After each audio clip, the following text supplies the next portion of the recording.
গ্রীষ্মের শুরু থেকেই বাংলাদেশ জুড়ে বয়ে যাচ্ছে চরম তাপপ্রবাহ। বিভিন্ন জেলার উপর দিয়ে তাপপ্রবাহ অব্যাহত আছে। ঢাকায় তাপমাত্রা 40 ডিগ্রি সেলসিয়াস ছুঁয়ে ফেলেছে, আর যশোর, চুয়াডাঙ্গা ও পাবনায় গতকাল 42 ডিগ্রি সেলসিয়াস তাপমাত্রা ছিল।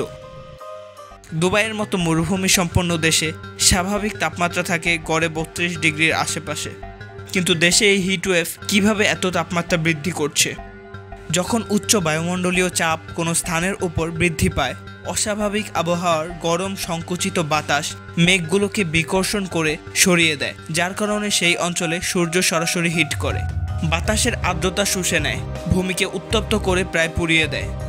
বিশ্বের অনেক জায়গাতেই দাবানলের মতো দুর্যোগের সূচনা হয় এই হিটওয়েভ থেকেই।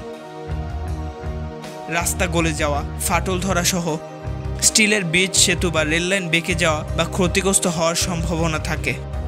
দেশজুড়ে বিভিন্ন স্থানে হিটস্ট্রোকে মানুষ মারা যাওয়ার খবর আসছে। কায়িক শ্রমজীবীদের জন্য টিকে থাকার অনুপযোগী অবস্থার সৃষ্টি হচ্ছে। মানুষ ভুগছে পানি শূন্যতা ও অস্বস্তিকর সংক্রামক রোগ ব্যাধিতে।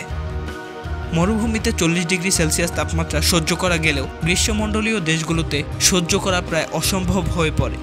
বাংলাদেশ, দক্ষিণ এশিয়া ও দক্ষিণ পূর্ব এশিয়ার দেশগুলোতে গ্রীষ্মকালীন বাতাসের আর্দ্রতা অত্যন্ত বেশি থাকে, যার ফলে হিটওয়েভে ঘাম শুকানো ও শরীর ঠান্ডা হওয়ার অধিক সময় প্রয়োজন হয়, যা বাড়তি অস্বস্তিতে ভোগায়। যাতে অতিরিক্ত তাপমাত্রা অনুভূত হয়, যা থার্মোমিটারে মাপা তাপমাত্রা থেকেও বেশি। থার্মোমিটার শুধু বায়ুর তাপমাত্রা মাপলেও তা আপেক্ষিক আর্দ্রতার হিসাব করে না, কিন্তু সেই আপেক্ষিক আর্দ্রতা বেশি হলে এর উপর নির্ভর করে থার্মোমিটারে পরিমাপের তুলনায় দেহে অধিক তাপমাত্রা অনুভূত হয়।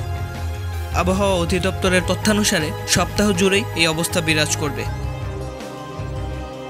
এখন হিটওয়েভের এই পরিস্থিতিতে করণীয় বিষয়গুলো: অধিক পরিমাণে পানি পান করে হাইড্রেটেড থাকা, অপ্রয়োজনে সকাল 10টা থেকে বিকাল 4টা পর্যন্ত বাইরে না যাওয়া, প্রয়োজনে মাথা ঢেকে বের হওয়া, বাচ্চা ও পোষা প্রাণী ঘরের থেকে বাইরে বের না করা, অ্যালকোহল ও ক্যাফেইনেটেড বেভারেজ পরিহার করা, একাধিকবার গোসল করা বা মাথা ভিজিয়ে রাখা, ঢিলেঢালা ও উজ্জ্বল কাপড় পরিধান করা।